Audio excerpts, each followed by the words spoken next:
What if the Conjuring was real? And it happened in an ordinary home? Hey everyone, welcome to Phantom Chronicles. In 1977, the quiet town of Enfield, UK, became ground zero for one of the most terrifying real-life hauntings, later inspiring The Conjuring 2. The Hodgson family didn't just hear strange noises, they witnessed pure terror. Furniture moved by unseen forces, voices of the dead echoed through the house, and 11-year-old Janet was even seen levitating by shocked witnesses. Paranormal experts, including Ed and Lorraine Warren, were left disturbed by what they saw. Was it a hoax, or had something truly evil taken over their home? In 1974, on a quiet street in Amityville, New York, 112 Ocean Avenue seemed like the perfect family home. But what the Lutz family didn't know was that just a year before, 6 members of the DeFeo family had been brutally murdered there by their own son, Ronald DeFeo Jr., while they slept. Still, the Lutzes moved in, hoping for a fresh start. But from the moment they crossed the threshold, the house had other plans. Strange, unexplainable events began to unfold. Dark, cold spots would appear out of nowhere. Foul odors filled the rooms, and sinister voices whispered in the night. One night, they woke to find the walls oozing with a strange, thick substance. Doors slammed on their own, objects levitated, and the family's personalities began to change, as if something evil had taken control. George Lutz, the father, even claimed he would wake at exactly 3:15 a.m. every night, the same time the DeFeo murders took place. By the 28th day, they couldn't take it anymore. The Lutz family fled, leaving all their belongings behind, never to return. To this day, no one knows for sure if it was the spirits of the murdered DeFeos or something far more sinister lurking in the walls. Today, we unravel the terrifying true story of Annabelle. In 1970, a nursing student named Donna received an innocent-looking Raggedy Ann doll as a gift from her mother. But soon, strange things started happening. The doll would mysteriously move from one room to another, and eerie handwritten notes saying "Help me" would appear around Donna's apartment. Then things got darker.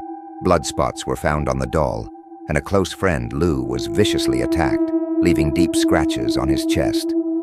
Frightened and desperate, Donna and her roommate Angie turned to paranormal experts Ed and Lorraine Warren.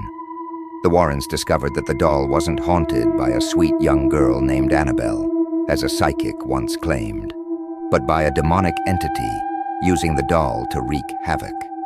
The Warrens sealed the doll in a special glass case in their occult museum to prevent further harm. To this day, Annabelle remains locked away, her evil influence still feared by many. Today, we dive into the terrifying true story of the Perron family haunting, later made famous by The Conjuring. In the early 1970s, the Perron family moved into an old farmhouse in Harrisville, Rhode Island, hoping for a fresh start. But from the moment they stepped inside, they knew something was wrong. At first, it was just small things, strange noises, doors opening and closing on their own, and cold drafts sweeping through the house. But soon, it escalated. Dark figures roamed the halls at night, whispers echoed in empty rooms, and objects flew across the room without explanation. The most terrifying presence in the house was a malevolent spirit believed to be Bathsheba, a witch who lived on the property in the 1800s. Bathsheba targeted the mother, Carolyn, with violent encounters, including being thrown across the room and waking up with bruises and strange markings on her body. Paranormal investigators Ed and Lorraine Warren were brought in, and even they struggled to contain the dark forces that plagued the family. For 10 years, the Perrons endured unimaginable terror before finally escaping the farmhouse. Did you know the exorcism of Emily Rose was based on a terrifying true story? Hey everyone, welcome to Phantom Chronicles. Today we uncover the real story behind the exorcism of Emily Rose. Anneliese Michel, a young German girl, began experiencing disturbing visions and violent fits in the early 1970s. Doctors diagnosed her with epilepsy, but as her condition worsened, her deeply religious family believed she was possessed by demons. Over the next 10 months, 2 priests performed 67 exorcisms in secret. Tragically, Annalisa died at the age of 23 from malnutrition and dehydration. Her parents and the priests were later charged with negligent homicide, sparking a massive trial that raised questions about faith, mental health, and responsibility. What do you think?